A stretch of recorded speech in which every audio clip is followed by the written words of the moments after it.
Good evening, everyone. As we prepare for the grand finale of SphinxConnect 2022, I am filled with inspiration and deep thought.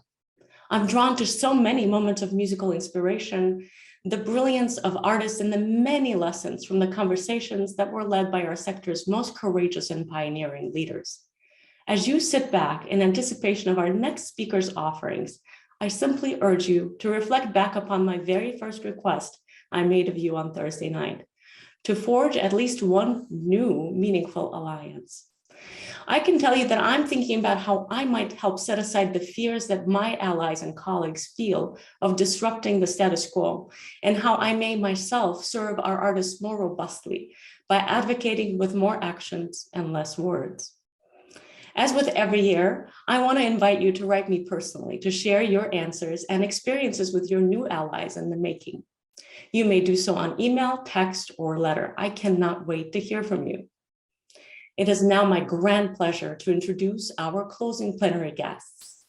Weston Sprott enjoys an exciting career that includes orchestral, chamber, and solo performances, as well as numerous educational efforts. He is Dean of Juilliard's Preparatory Division and a trombonist in the Metropolitan Opera Orchestra, of which he's been a member since 2005. He is a recipient of the Sphinx Medal of Excellence and Atlanta Symphony's Talent Development Program Aspire Award. Weston has performed frequently with the Philadelphia Orchestra, held positions with the Zurich Opera and Philharmonia, and has appeared with numerous other major orchestras, including the New York Philharmonic, Atlanta Symphony, and Oslo Philharmonic. His chamber music festival engagements include the Stellenbosch International Chamber Music Festival, Classical Tahoe, Festival Napa Valley, Chineke, Prism Ensemble, and numerous others. As a soloist, Weston has been featured regularly throughout the United States, Europe, South Africa, and Asia. He holds faculty positions at Juilliard and Bard College. Weston is an active speaker, a writer, and an advisor for diversity and inclusion efforts in classical music, including his leadership role with Sphinx's orchestral partnership auditions, as well as his role on the National Advisory Board for the Sphinx organization. He is an inspirational artist and a leader who is redefining the standards of excellence on and off stage. Today, Weston will be joined in conversation by another distinguished member of the Sphinx family, pianist, activist, and entrepreneur Lara Downes. Also a recipient of Sphinx's Medal of Excellence, Lara has been called an explorer whose imagination is fired by bringing notice to the underrepresented and forgotten. An iconoclast and trailblazer, her dynamic work as a sought-after performer, a Billboard chart-topping recording artist, a producer, a curator, an activist, an arts advocate, positions her as a cultural visionary on the national art scene. Lara seeks inspiration from the legacies of history, family, and collective memory, excavating the broad landscape of American music to create a series of acclaimed performance and recording projects that serve as gathering spaces for her listeners to find common ground and shared experience. Her artistry has been called a musical ray of hope by NBC News, luscious, moody, and dreamy by the New York Times, and addicting by the Huffington Post. In addition to her very many accolades, Lara is also the host of the acclaimed Amplify with Lara Downs on NPR. Today, Lara sits down with Weston for a conversation I can't wait to hear and share with each of you. La Familia, let us now welcome to the virtual stage, Lara Downes and Weston Sprott.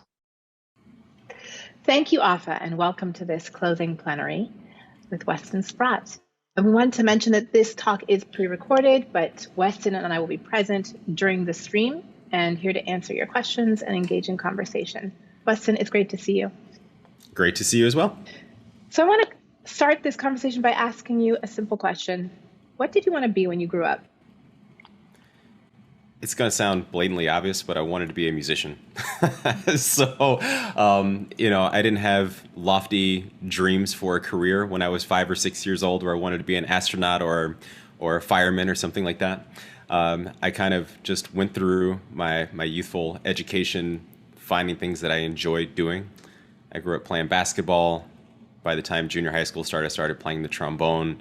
I was involved in an African American study group. things like that. And around my junior year of high school, I had an experience with being in the all-state band of all things.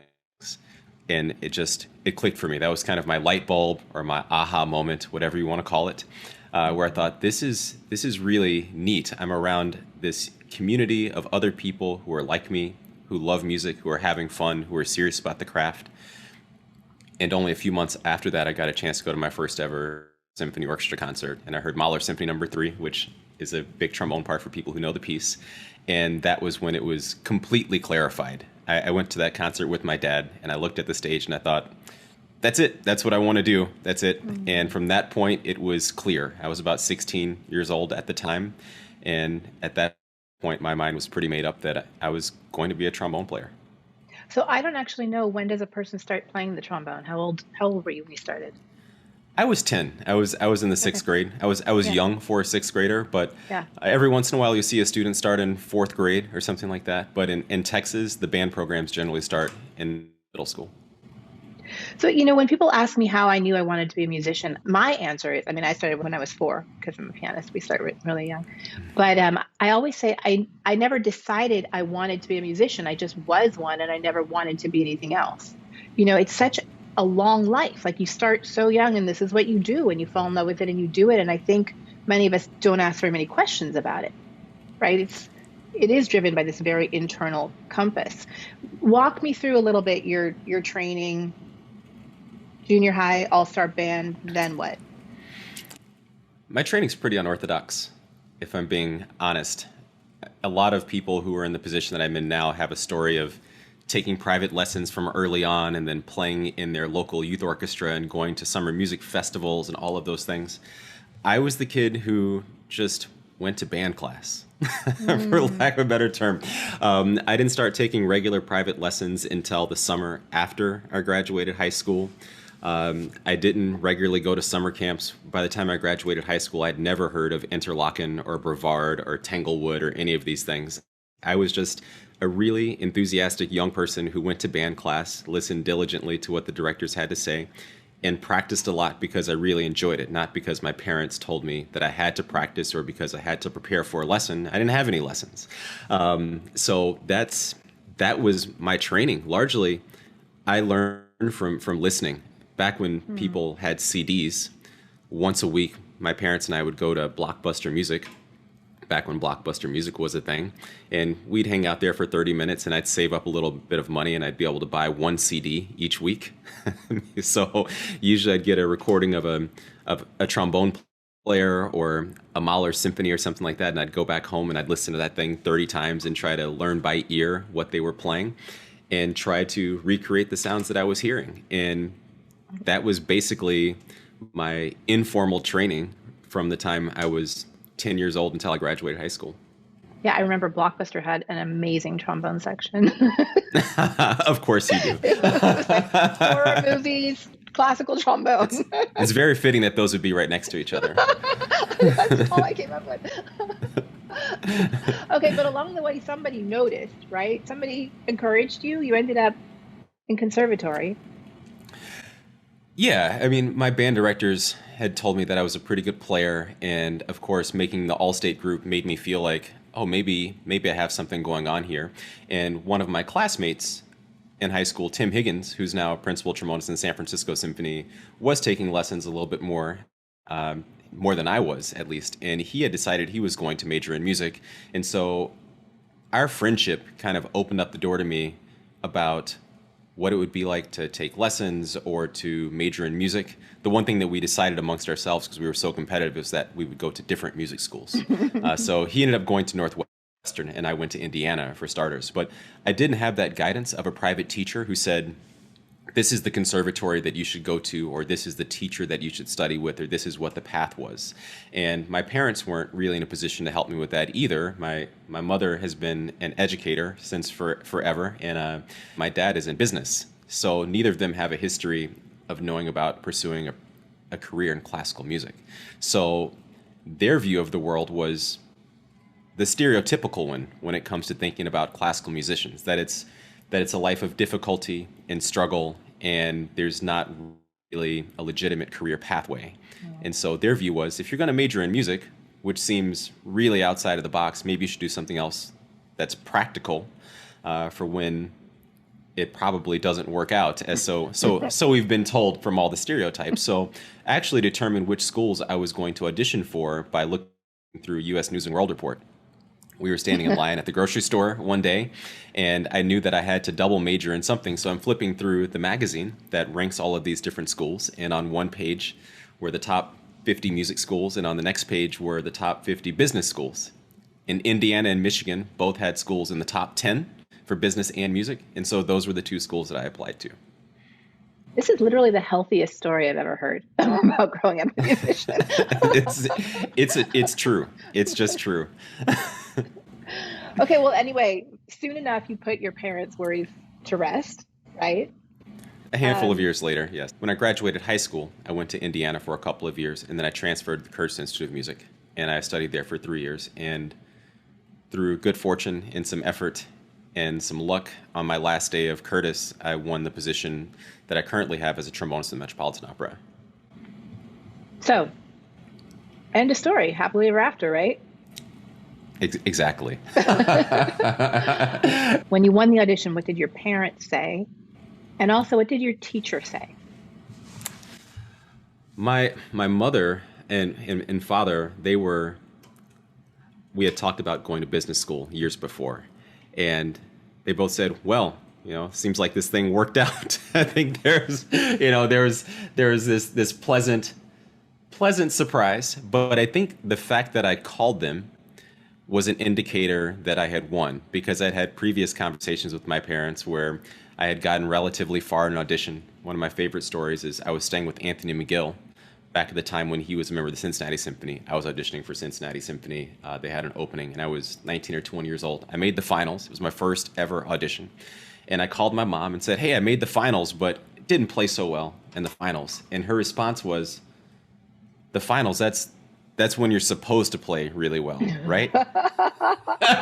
And so I said, I think I can't make these phone calls anymore. I'll call you back when this thing is done. So a couple years later, I called and I said, hey, Mom, I just took this Metropolitan Opera audition. And she said, oh, so you won? So that's how that phone call went. Now, as it relates to my teacher, Nitzan Haros, who's the principal trombonist of the Philadelphia Orchestra, I remember calling and telling him, and of course he had been on this path with me for a handful of auditions, working on things, and I was getting closer and closer and doing well. And it was just this pure enthusiasm and joy. And I think there's the Metropolitan Opera represents something in classical music of grandeur and security. At least that's what it did at the time. I don't think anyone would make those affiliations, at least as far as security is concerned right now. But I remember I called my teacher and said, I just won this audition for the Metropolitan Opera. And he said, Weston, oh my gosh, you just joined the empire of classical music. Mm-hmm.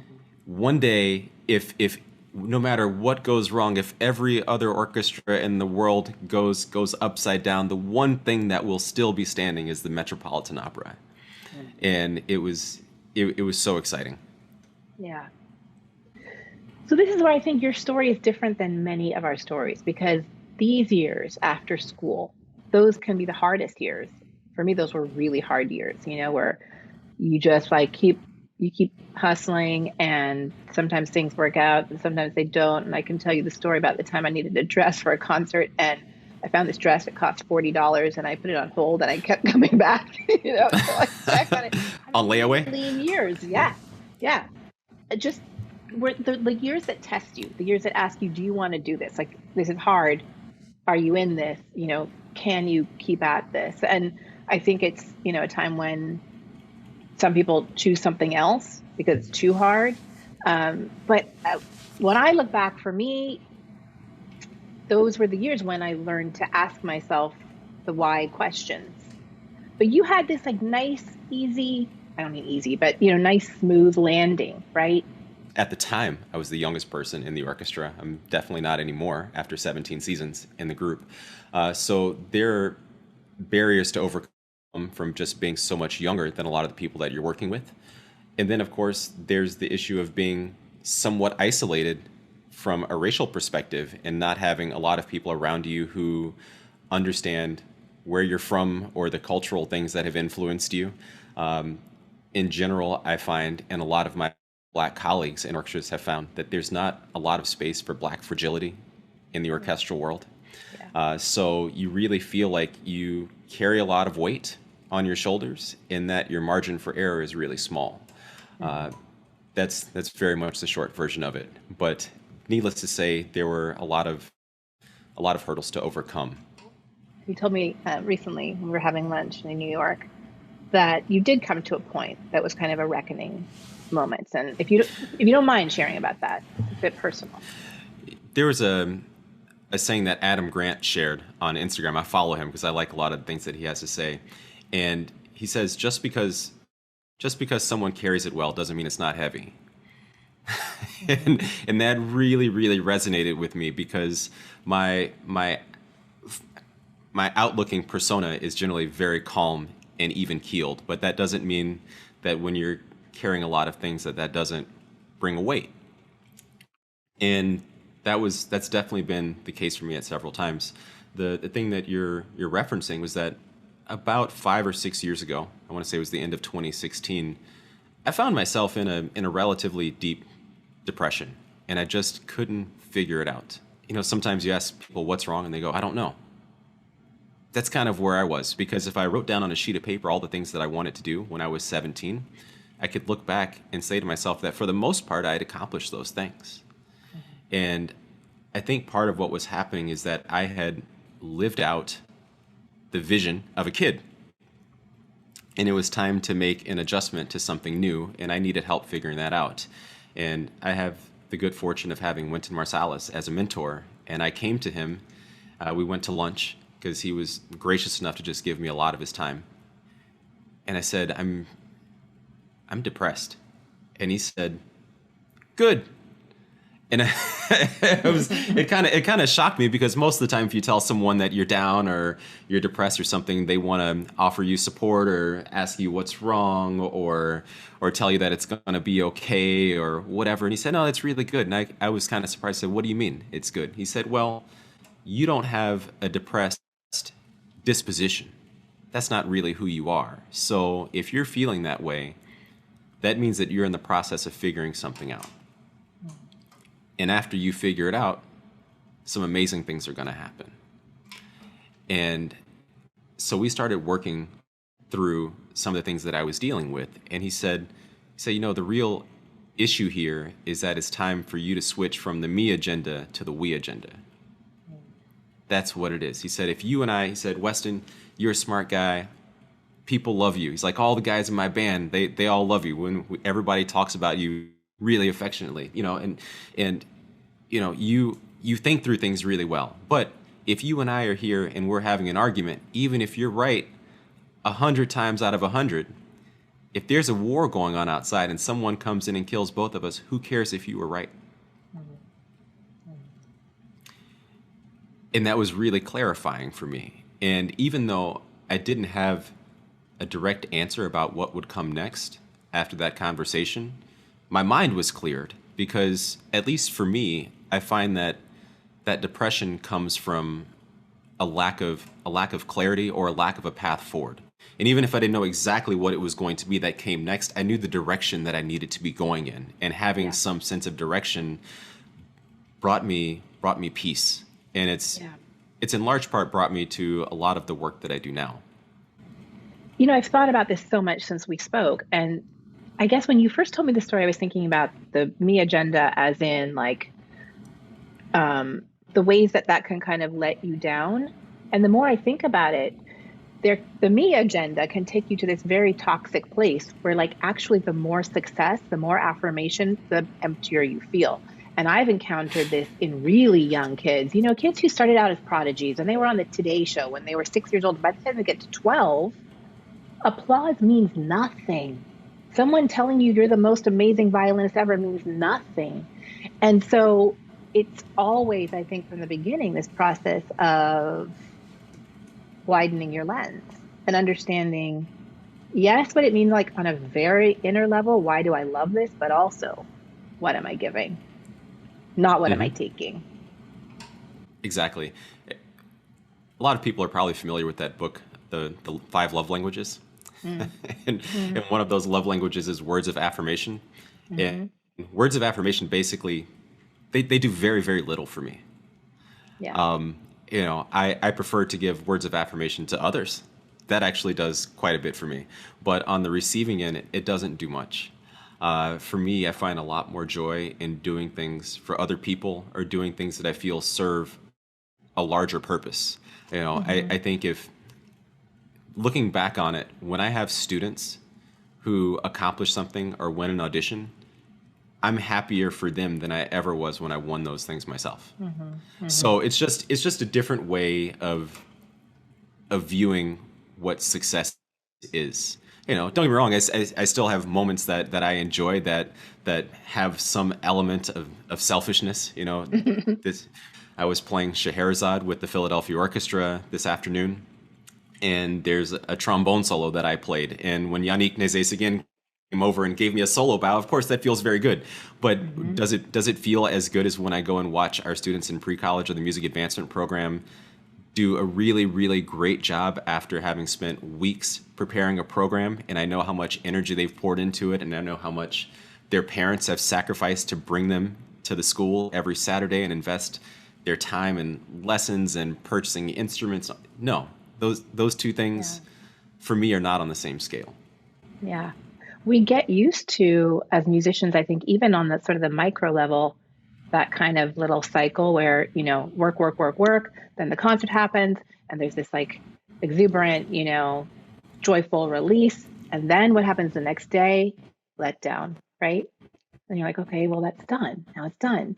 And so I think at that moment, when you're feeling kind of emptied out, the thing to focus on is, what did I leave behind? What did I leave out in that room, right? Yeah, I agree, because I think one of the things that we care about is making sure that what we do matters.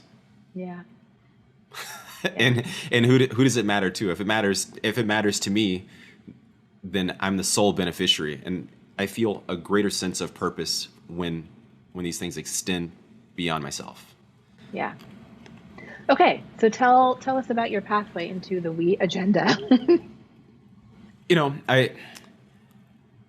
The whole field of equity, diversity, inclusion, and belonging, or that whole topic, is something I've been thinking about my entire life. Even before I knew that that's what I was talking about, that's what we were talking about. So when your parents tell you that you need to be twice as good, which is to expect half as much for your work ethic, or any number of things, at that point, from the time you can speak, you're already being socialized around these concepts of EDI. And when you have auditions as a high schooler and you realize things don't shake out in a way that you think is really fair, looking back on it now, you realize, oh, these are issues of implicit bias or racism. At the time that these things are happening to you when you're young, when you're 5, 15, even 20, you don't yet have the language and the understanding to be able to explain very clearly what's happening to you, but you know something is happening. And when I was a student at Curtis, we used to have this unofficial group called the Curtis Black Caucus. And it was me and Melissa White and Joe Conyers and Shalonda Bond and Shay Scruggs and Eric Thompson. And we would sit around and talk about all these things that bothered us, things that we thought were unfair, how the audition process could be better, or why there aren't more black students at school. You name it. We went down the whole thing. We would spend all night eating spaghetti, talking about this stuff at my apartment, on the apartment I share with Eric Thompson on 16th and Walnut here in Philadelphia. And shifting to the We agenda, I think was an opportunity to think, let's go back and see if we can really address some of those things, because they're still affecting me. They're still affecting a lot of people like me.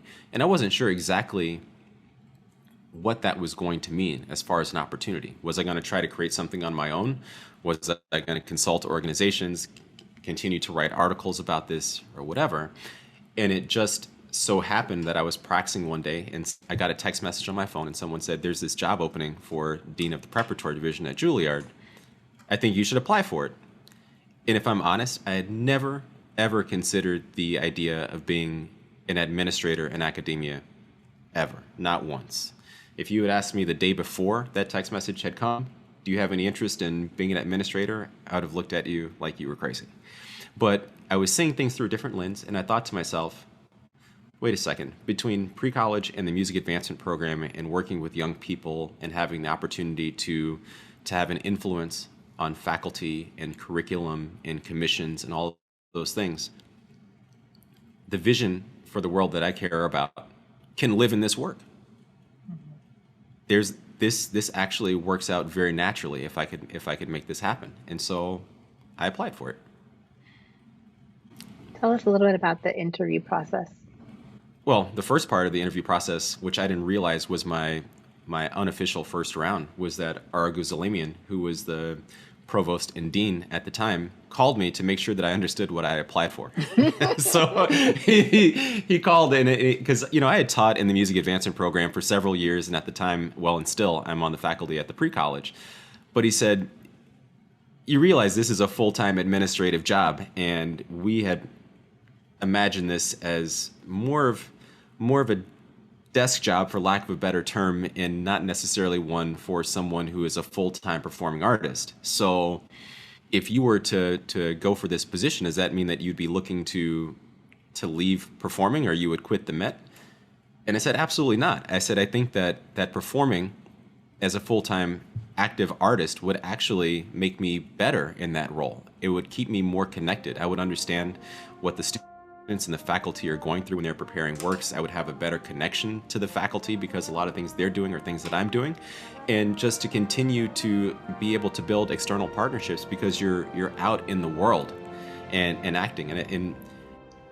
And to his credit and to Juilliard's credit, he said, "We never really thought about it that way, but perhaps we need to reconsider the way that we thought this role could be filled." And so that was the first part. And then, of course, there were a couple of other rounds later that were all the things you can imagine. This just intense interview process that covers a lot of ground, whether that's teaching philosophy or your philosophy about how you manage people and organizations, how you deal with fundraising, budget management, people management, conflict resolution, etc. All of these things. It's very much an audition in and of itself.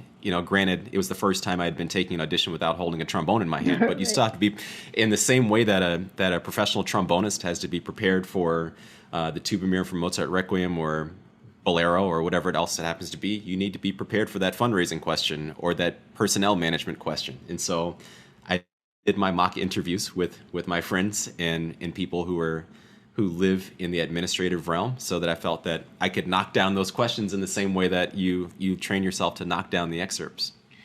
I have a question for you. So many years ago, I was a finalist in this artistic director search for a piano festival. And the pool of candidates was kind of like who you would expect, and then me, right? Because I was the young, fill in the blank. I was all those things. And this was an organization that had been led for decades by the same person, and it was an organization on the brink of change and all those things. And so they asked me, what kind of change would you make? And I was like, oh, you want innovative, cool, changeful ideas? I have a million of them. And we had all these rapid fire conversations, and everybody was super excited. And then I did not get the job. And I told a friend about the interview process, and he's like, oh my God. He said, no, you don't tell them about the change. You don't tell them you want to change anything. You wait till you have the job, and then you make the change. And I thought, I hope that's not true. Do you feel like you were able to be honest about your vision and the changes you wanted to see during that process? Completely. And to be honest, it actually created some degree of tension in one of the rounds of my interview. But I committed to myself that I will always interview or audition authentically. I want to be who I am, and I want an organization or an orchestra or whoever it is to know who they hired. And I want them to hire me as me. I don't want them to hire me as someone else, and then I feel this need to bend and pretend to be the person that I pretended to be at the interview process. So, and that's a frame that is carried over from my time taking orchestral auditions. There are some people who would say your job in the first round of an audition is just to play really clean and not make any mistakes. And Right. then as it goes on and on, you can open up a little bit more and show a little bit more of yourself. And you just got to get through the tenure process and this whatever. It's when I go out, I play the way that I play. Yeah. And if they don't like it, they can hire someone else, and that's fine. But I would struggle being inauthentic. I am who I am. Yeah, me too. Sometimes it ain't gonna work, and sometimes it does. But Right. that's what it is. No, I've thought about that so many times over the years. I mean, A, it wasn't the right thing for me at the time, but B, right, I imagine that. What if you did end up in a position because of somebody you pretended to be, and then you had to either stick with that, or deal with the Exactly. consequences. Yeah, yeah. I can say Juilliard, they knew who they hired Mm-hmm. when they hired me. So here we are, and they haven't kicked me out yet, so we're good. So you're doing pretty amazing things at Juilliard. Can you talk a little bit about how you take on this role as a shaper, literally hands-on shaper of the next generation? What are your priorities? What are your big goals? I try to lead very authentically in the same way that I try to interview. And a large part of what I think about when I'm leading, in this case, youth programs at Juilliard, I think back to my education as a young musician, and I think about all the things that I missed and all the ways in which I would be so much better had I received thing A, B, or C. And I try to close as many of those gaps as I possibly can. Now, having said that, Juilliard is Juilliard for a reason, and that's because they've done a lot of things extraordinarily well for a very, very long time. But of course, we all have our blind spots, both individually and as institutions. And so I look back to my time when I started as a freshman at Indiana University. And when I was there, I was one of the best, if not the best, trombone player on the campus. And most people looked at me as like, oh, this is this really great player with a really great future and all those other things. And if someone had come up to me and said, Weston, you're basically the only black trombone player in a classical studio of 50 trombone players, because IU is an enormous music school.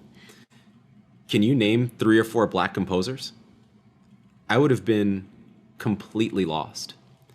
And looking back on that now, it's embarrassing, right?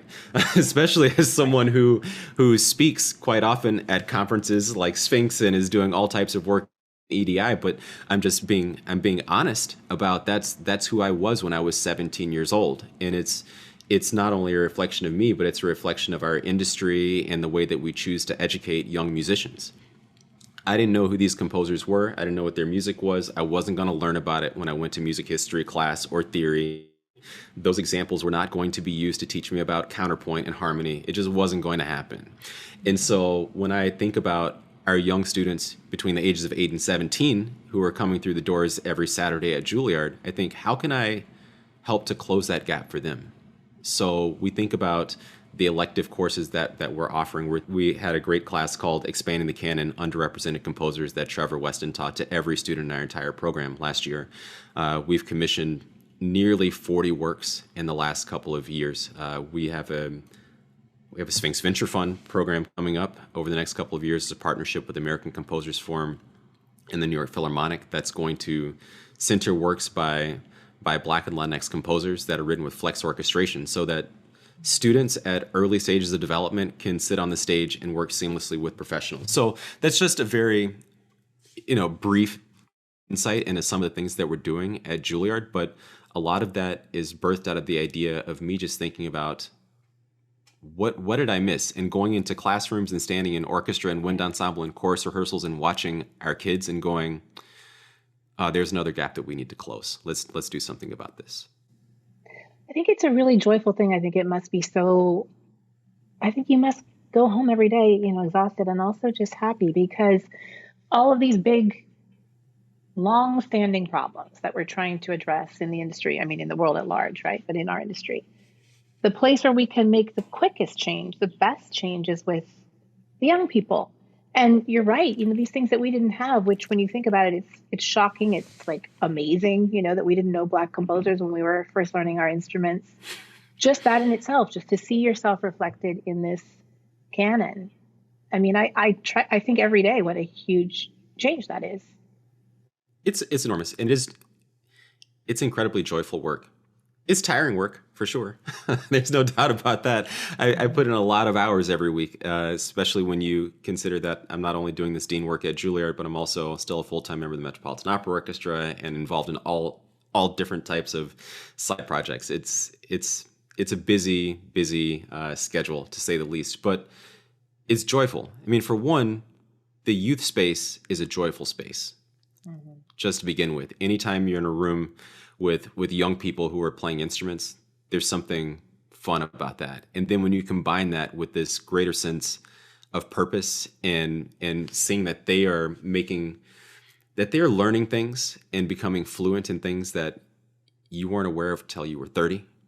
Right. It's really awesome because kids I think a lot of them are so much smarter than we were when we were their age. They are. They are. I know sometimes it's an old adage to say, back when I was a kid, we were so much smarter and more. I disagree with that. I find that we have a lot of really thoughtful, extraordinarily intelligent young people, and it's just really exciting to watch them grow. It's that sense of adventure and purpose. And also, I think the thing that so many of us have found via Sphinx, it's that feeling of belonging, right? Which I think that, this is the culture that I see you creating, fostering. This is the place where, we never again want a kid to feel like the only one or the one who has to prove himself or the one, who's on the outskirts. I love looking at what's happening in our field. Makes me so happy. If I think about what the classical music space was, the education space at least was 30 years ago, I do think we're moving significantly along the right path. Still a long way to go. Don't get me wrong. The work is very, very, very far from done, but I'm happy about the way we're starting to move. And in particular, what's occurred over the last couple of years, I feel like has been a real significant push. I think it's more of a push and more movement than I've seen in my entire lifetime. And of course, that's a matter of the conflation of the pandemic and the Black Lives Matter movement. I think all the things that have resulted from what happened to George Floyd has been a spark to people to actually start doing something differently. I've seen a lot of organizations do more in the last year and a half than they've probably done in the entire history of their organization. And I think it's on us to keep the pressure on those organizations to keep doing that, because I think the jury is still out about whether or not this will be a short-term thing or a long-term thing, but we have to take advantage of the opportunity for progress while we can. And it's not lost on me the price that has been paid for progress.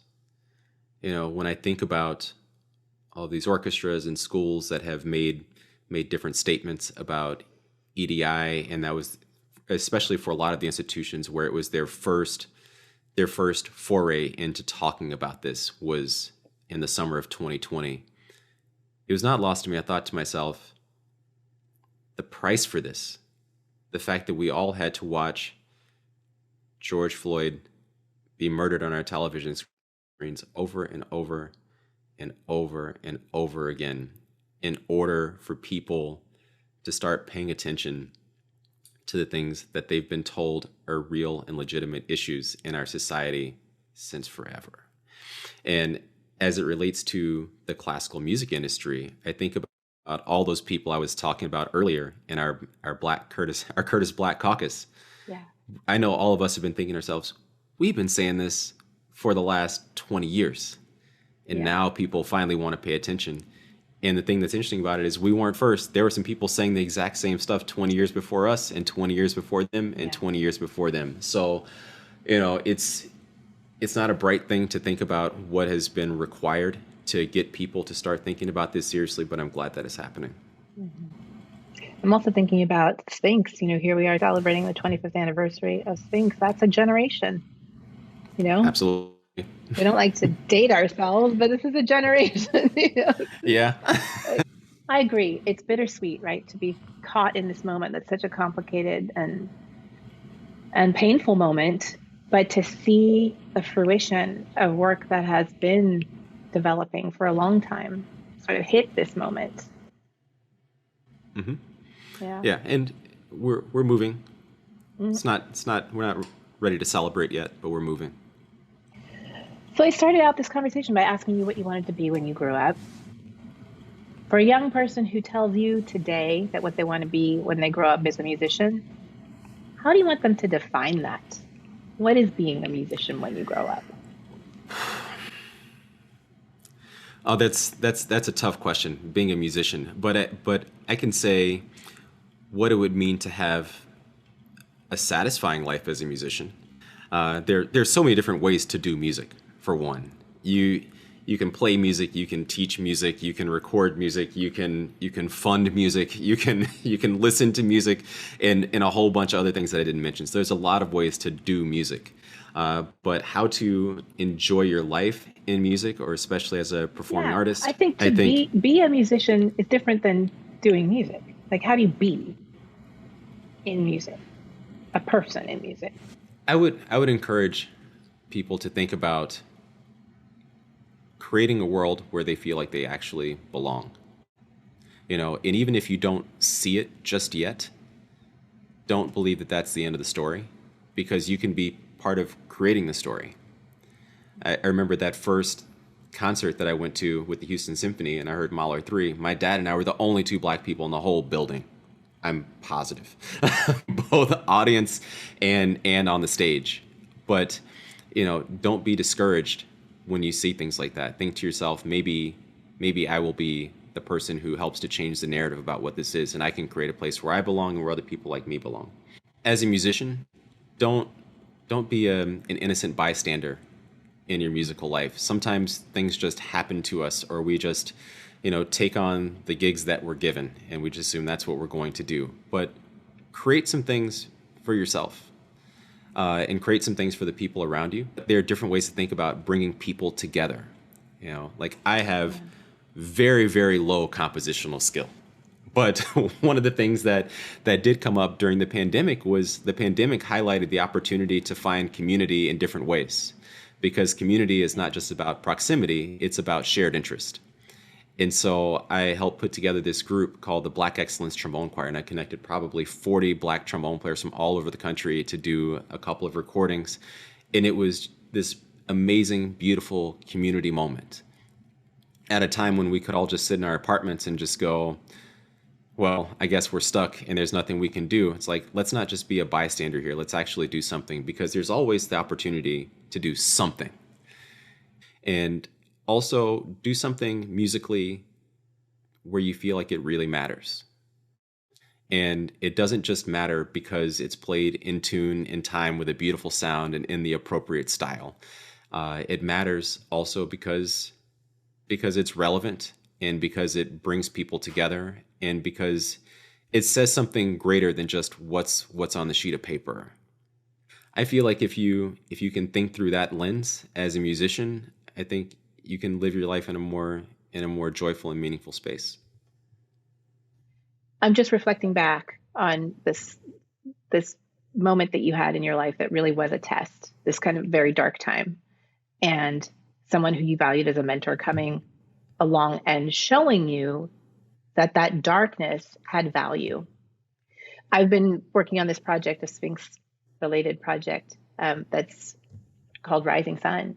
And so, the phrase from Lift Every Voice, rising sun of our new day begun. And it makes me think all the time, every new day begins in darkness. Every day there's new light.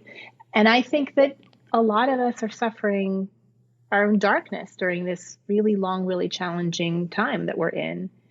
And I think that there's something really potent about this idea that I don't want to say you welcome your darkness, but you look into your darkness and you see what it's showing you. I agree. I mean, I think darkness is part of the process.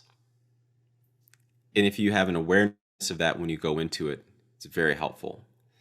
Because like you just said, the sun comes from the darkness. That's one way of thinking of it. Of course, but too often times we go into this thing thinking that the darkness comes right before it goes pitch black. Which, if you have an awareness that yes, it's dark and then it goes pitch black and then it opens up again.